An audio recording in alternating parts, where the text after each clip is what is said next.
This is how you can use a guided access on your iPad. Let's get started. So the place to manage it is of course inside of the settings app, so locate it and get inside.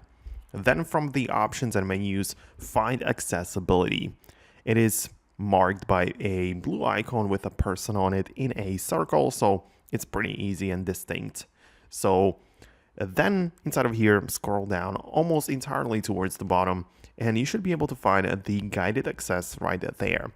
So at first enable it and make sure it's turned on and toggled on so it actually works. And then you also have some other things to tweak about it.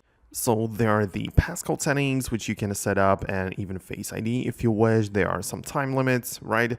So this is something that you can tweak, but how exactly do you use it?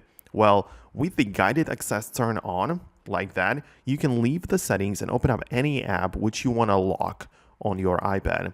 It's not like you lock access to it, but you basically lock access to everything else except for that app, right? So let's say that you want to give somebody your iPad, but you only want them to use one app, right? So you open up that app and enable guided access.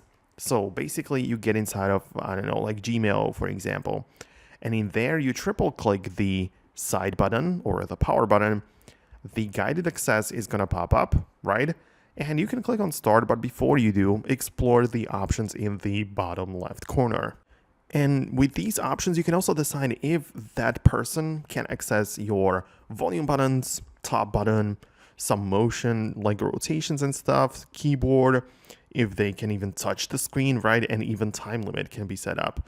But if you decide how you want to do this, you can set a passcode, and then when you start, essentially the Gmail app will be usable, everything's going to work fine, but it's impossible to leave that app, and it's impossible to check out the control center or tweak the Bluetooth settings. You really literally just cannot get outside of the Gmail application, so that might be very useful in some very specific situations.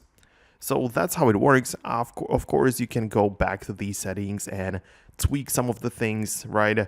And yeah, there are some, things which you might want to look into if you want to get the most out of it. But this is the general approach, and that's how it works. So let me know below in the comments if you managed to get it to work and function properly. And if you did, hit the thumbs up, subscribe for more tutorials and videos like this one, and I'll catch you later.